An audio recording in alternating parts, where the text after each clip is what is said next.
Hello and welcome to another video.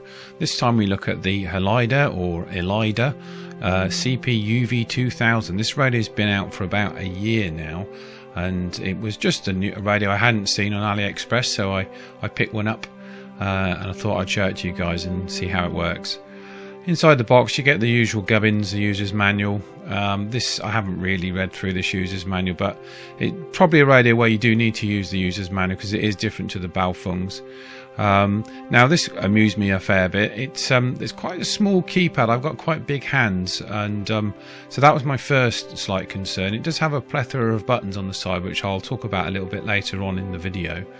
But overall it feels nice and well made, fairly solid. This made me laugh. They had a screen protector on this screen, but if you actually look closely at the screen, I'll bring it close, you can see the screen is actually quite badly scratched anyway. There's no point in putting it on. Never mind. It actually looks alright as soon as you turn it on. It's a male SMA connector in the top, a simple on-off volume switch to control it, and the squelch is set in the menu. It says it claims to have an output power of 5 watts. We'll check that a little bit later on. And the build quality, I have to say, is pretty decent. It's overall on a par with what you'd expect for this sort of budget price of £49. Standard Kenwood programming jack on the side. You can use any standard cable with this. I use a Retevis FTDI cable to program all of my radios with that type of interface.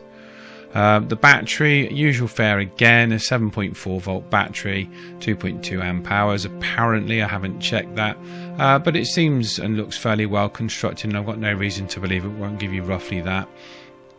And it clips in rather differently and quite nice and easily, actually, just sits nicely into place there, and then it's held underneath by this little clasp. Very similar to some of the sort of Yaesu and ICOM arrangements that they've just copied that idea. The antenna is a dual band antenna, fairly low quality. I'm sure you could get a bit better performance out of this if you used a slightly better make or a third party antenna, and it just screws in the top as per the usual. Now there does seem to be a few issues with the radio, but I will talk about those a little bit later on. It comes with a fairly well-made belt clip. Some of those aren't too robust on some of the radios, but on this one it's actually not too bad, and that just drops in there with a couple of screws. And I like to fit belt clips to radios. I tend to find if I don't fit them, I end up losing them, and then when I want to fit the belt clip, I can't find it, so I just fit them because when you're out and about, particularly when you've got your pockets full of other things, keys and phones and whatnot, it's actually quite useful to clip it on the side of your pocket or on the waistband of your trousers. The charger, again, the usual fare, very, very light, not a lot in this, and comes with they supplied it with a foreign charger, but I've got plenty of the adapters. Right, let's have a listen.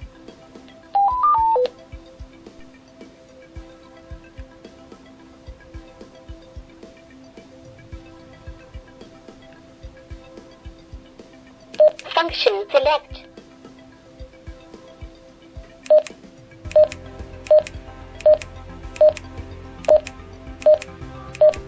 As you can see, it's a fairly well featured menu. I haven't gone into it or tried to program it manually. I'm going to do that with the cable, but it's got all that you need to get into and adjust, and I'm pretty sure that most people would program this with a cable. It's so much quicker, but it's a useful feature to have when you're out and about if you need to. So familiarise yourself with these menus should you require to play with them when you're out and about away from the computer. I think it's quite a nice looking little unit. Like I say, it's an unusual form factor, and it does sit in the charger nice. Just one click and it's in there. And you can't say that about all of the radios. Some of them are a fiddle to get into the chargers. The software, I'll put a link in the description down there for you to see where to get it from. It comes as Chinese by default. If you go to the fourth menu, you can select English. I did notice that some of the translated words haven't translated, but you can kind of guess what they would be. It's pretty much the usual fare that you would get with other radios, such as the Kaysun. Here it offers very similar features to that radio.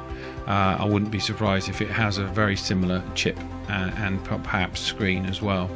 But if you have a look, you can pause the video on any of these screens. I don't really enjoy, when I watch my own videos, the programming side of it too much. So if you fast forward through this bit, I wouldn't be offended, because I can find it a little bit dry, I've got to be honest. But what I did like about this software was that it was highly configurable with the side buttons. You can actually program these to do many different things, and I did think that was quite a nice feature. I've not seen as many options as this on the side buttons, because you can have a short press to do something and a long press to do something, so it makes it very, very flexible. And I particularly like being able to program the power on that side button as well, particularly with those front facing buttons, with my big sausage fingers being a little bit tricky for me to navigate. So yeah, I thought that was a really nice feature.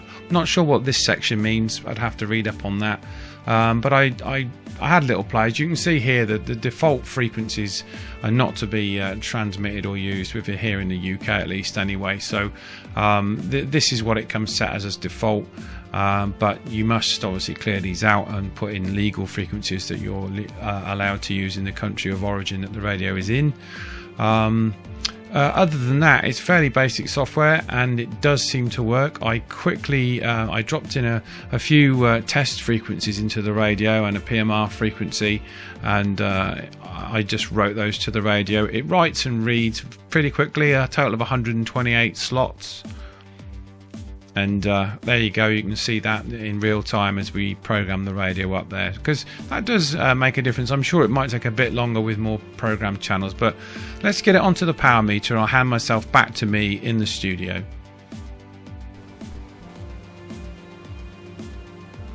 Right, this is the Uhf test. This is G7LNK testing 1 2 3 4 5 5 4 3 2 1. That's on high power, so that's about not even 2 watts, so that's not great. Okay, let's change it to low power, and just a long press of the side button drops that to low power. Try it on low power, and that's under a watt there. Let's just stick it to the 5 watt range on here. Yeah, that's just under a watt, isn't it? That's not great. Okay, right, let's try the VHF settings. So we go down to the VHF settings. Let's try that. Is this frequency in use, please? This is G7LNK testing. Right, that we've only, well, we're just shy of 5 watts. So yeah, not amazing.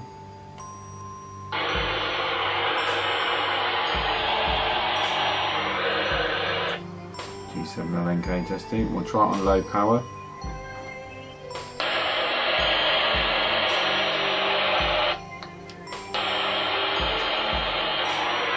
This is the radio on VHF on low power.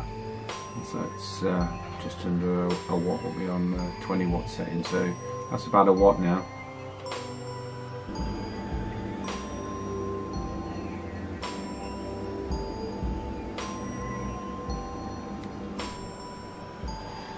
Just compare this to the RT5. This is the RT5 on VHF.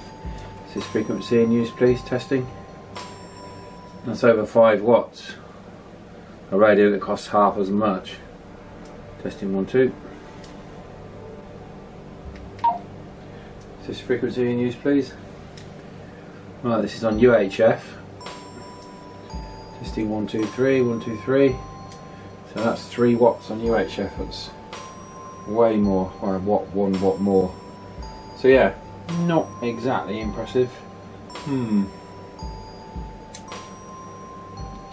Right, I'm at location A. It's a little bit windy out there. It's getting very wintry now, and we're going to give this a try. So I don't know how to say this. It's a Helida or Helida or Helida, or I don't know. Anyway, we're going to try this up against the RT5, the Retevis RT5, as we put that on the power meter, and we'll see how it fares against that radio. I do like the form factor of this radio. It's different. It's tall and slim, a bit like myself. Yeah, we'll try this. There's not going to be any issues here.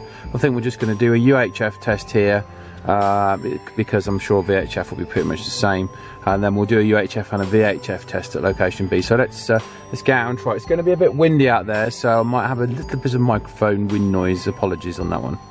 Right, let's give this a try. This is G7LNK at location A, approximately 3 miles, testing the Helida on UHF, testing 5, 4, 3, 2, 1, 1, 2, 3, 4, 5. This is G7LNK at location A, approximately 3 miles, testing the Helida on UHF, testing 5, 4, 3, 2, 1, 1, 2, 3, 4, 5. This is G7LNK at location A, 3 miles, testing the UV2000, the Helida UV2000, testing 1, 2, 3, 4, 5, 5, 4, 3, 2, 1. This is G7LNK at location A, 3 miles, testing the UV2000, the Helida UV2000, testing 1, 2, 3, 4, 5, 5, 4, 3, 2, 1. G7LNK with the Retevis RT5 at location A, approximately 3 miles, testing. This is G7LNK with the Retevis RT5 at location A, approximately 3 miles, testing. Right, let's go to location B. It's a bit of a rigmarole to get to location B because we've had some roadworks out at the village near where we go there, and it's been ongoing for months, so I'm going to take a bit of a detour, but we should go there. So right, let's get to location B before it goes dark and starts raining. We're at location B. It's fast going dark on us here, but it's not raining. Okay, we're going to try it. Let's try this and see what it sounds like. I mean, it's a little bit down on power compared to some of the other radios, but if the audio is alright, and it does have the colour screen, so don't know, I think the UV68D wins for me over this, but it's a little bit more money, the 68D. If you catch this at the right time, you can get it for 40 quid delivered, so I suppose for the money it's okay. But okay, let's quit waffling and get out there and try it. So noisy here. This is G7LNK at location B, approximately 6 miles, with the Helida UV2000, testing 1, 2, 3, 4, 5, 5, 4, 3, 2, 1. G7LNK at location B, approximately 6 miles, with the Helida UV2000, testing 1, 2, 3, 4, 5, 5, 4, 3, 2, 1. This is G7LNK at location B, approximately 6 miles, with the Helida, testing 1, 2, 3, 4, 5, 5, 4, 3, 2, 1. This is G7LNK with the Retevis RT5 at location B, approximately 6 miles, testing 1, 2, 3, 4, 5, 5, 4, 3, 2, 1. This is G7LNK with the Retevis RT5 at location B, 1, 2, 3, 4, 5, 5, 4, 3, 2, 1.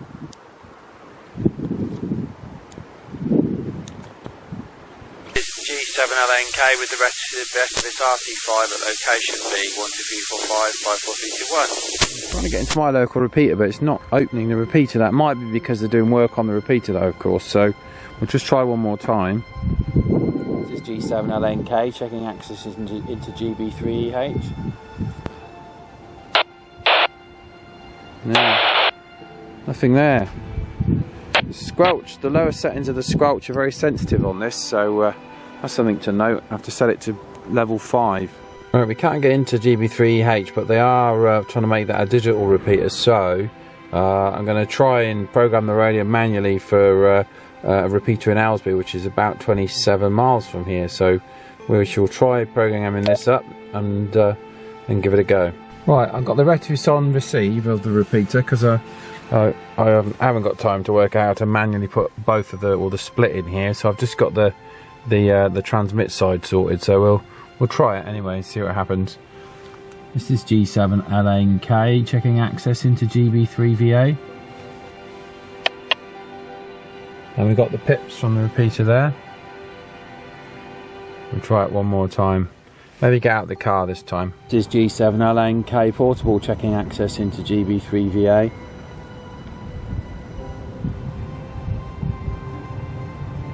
Let's try it on the RT5. This is G7LNK portable, checking access into GB3VA. And we got the pips there, a bit scratchy, but the RT5 is making it in. I think someone was trying to reply to me there, but try it again. This is G7LNK portable, checking access into GB3VA. Testing access, Golf 4 Delta Uniform Lima, G4DUL, listening. G4DUL, G7LNK portable returning. Yeah, thanks for that. I'm really scratchy with the repeater, so I won't hold it with you. I'm near the village of Farthinghoe in Brackley, and I'm just testing a handheld radio here. And I just thought I'd check to see if I could get into VA. I know I'm going to be very, very scratchy. Back to you from G7LNK portable. G7 station there. Afraid I haven't got the call sign right yet. Never mind. Perhaps you can do it slowly and clearly. The repeater fine.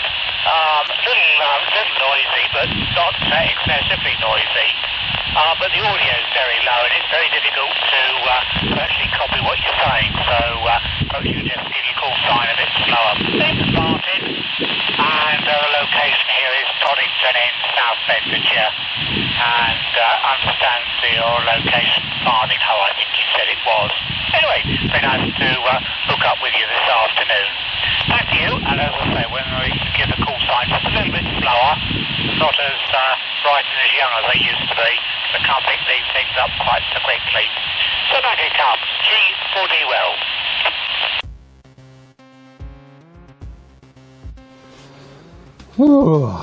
Right, well, I realised in that test I actually did make a bit of a mistake, I'll be honest now. I inadvertently programmed in the Retevis to the output frequency of my local repeater. Now it seems, so I was transmitting on the output. I was in a bit of a rush. But however, it does seem that the repeater locally, I think they're converting it to DMR. So the actual repeater was offline. So if anyone was listening locally, I do apologise. I only realised it when I got in the car. I'd set the wrong frequency in the Retevis. Anyway. Summing up what I thought about the about this, I'm not sure if it's a Helida or a Helida, but I'm not sure what to make of it. The reason I purchased it, I just liked the look of it. I thought it looked a bit different.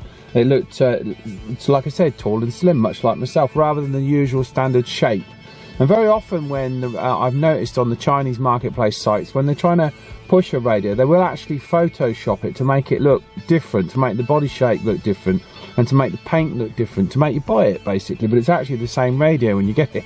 So there is a little bit of that goes on, but this actually genuinely did turn up with this rather different form factor, so I was kind of pleased about that at least. Anyway, I've not used the radio for very long, but it's well made, but you can say that about even the cheapest of these Chinese radios these days.